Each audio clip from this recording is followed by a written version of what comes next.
Hi everyone, and welcome to this video which goes through persuasion strategies as part of the social influence topic for Stage 2 psychology. Let's get started. So in my previous video, I went through the main strategies or the factors in terms of attitude formation and change with a particular emphasis on advertising. This video goes through other persuasion strategies that are more face-to-face in terms of selling products.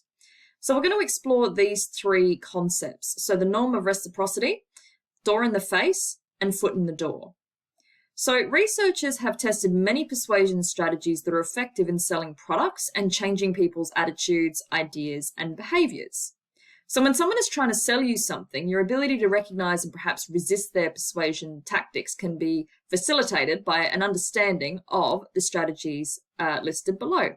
So let's get started with the norm of reciprocity. So this is based on the social norm that people will return a favor when one is granted to them. So this is also linked to compliance, which is in a previous video, whereby it's more likely to occur when the requester has previously complied with one of the target's requests. So for example, a company will offer you a free trial of their product. So it might be a free sample of ice cream or selling computer software with the first 30 days of free. And then offer to return the product if you are unhappy. So, try it for 30 days or try it for 60 days. And if you're not happy, you get a full refund with your money back. So this is the companies offering you a favor, okay? And then the expectation is for you to reciprocate by buying the product or signing up for the deal. So this norm leads us to feel more obligated to return the favor again, like I said, by keeping and purchasing the product and obviously giving the company more business. Now, the door in the face persuasion strategy is very, very commonly used, as I've said here, on online marketplaces. So things like eBay, Gumtree, and of course, Facebook Marketplace. So this strategy begins with an initial large request or a suggestion to do something or purchase something that is unreasonable. So people who stop to talk to us in the mall or in the street also use this technique quite extensively. So for example, they may initially ask you to donate $100 to support a charity. Now, usually that's seen as obviously too big of an ask. $100 is quite a significant amount of money, and people often find that too much to donate to charity if they just stopped in a mall, for example. There are exceptions, of course, but in general, these salespeople or these advocates for the charity in this example know that that is an unreasonable or quite big request. So once people say no, they then suggest that they buy their calendar for $20 or make a small donation of $5. So if people can't afford the initial $100, but they feel guilty due to belief in the cause or the charity, they're then more likely to give $5 or perhaps purchase the calendar.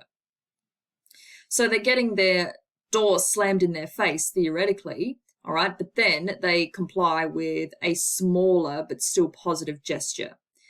Now, for this technique to work, the initial request must be rejected by a target person, and then they believe they are making a concession or reducing expectation. So they have to, in other words, initially reject the first unreasonable ask, and then they are making a concession or they're being, compromising, in other words, by reducing their expectations and, donating something, for example.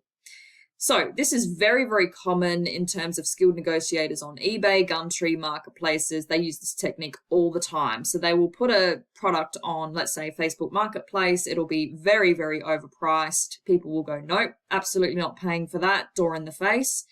And then the seller will go, okay, well, what about if it's 50% off? Or what if I reduce it by, $50 or something like that? So another way to look at this is compromising. But in order for this to work, the door must be slammed theoretically in the face first, because then these smaller gestures, so the $5 or the $20 or 50% off marketplace, will seem far more reasonable, and it is a very effective persuasion technique to get you to buy the product. Now, often the actual salesmen and women and people will know what they're doing. So they know that the initial $100, for example, will get rejected, and they know they're more likely to get the $5 or the calendar or get a more reasonable price on these online selling platforms. Now, the other persuasion strategy that we're going to talk about is foot in the door. This is extremely common and probably one of the more familiar ones that you have encountered.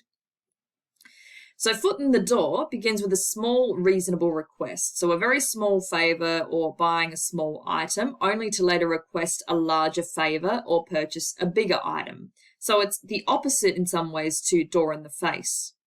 So an example of this that's not related to consumerism is asking your parents to stay out this weekend a half an hour later, only to ask them the next weekend to stay out an hour later.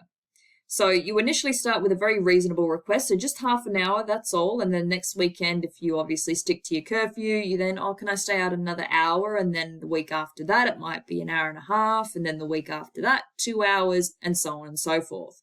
So it starts with a small or reasonable request or favor, only to then later request larger favors, or in this case, more time out.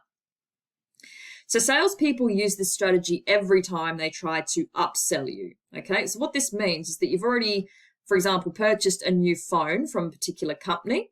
So they then suggest a bigger purchase by adding on the extended warranty, or, a phone cover or case, or, an extra charger that you have to buy, and so on and so forth. So this technique is also linked to the psychology of compliance. All right, so you've complied with the initial request or purchase, so you are more likely to respond positively to the additional request or suggestion. So I've talked about compliance in a previous video. This is also really common as pictured here with fast food companies. So you'll order your food and then they will offer you to upsize for free, or supersize, or go to the next size up for an extra 50 cents or something. Or they'll say, do you want fries with that? Would you like cookies? Would you like a drink? And they will upsell you. So that is foot in the door technique. So starting with a very small request, which will then later on build to a much bigger request or purchase of an item.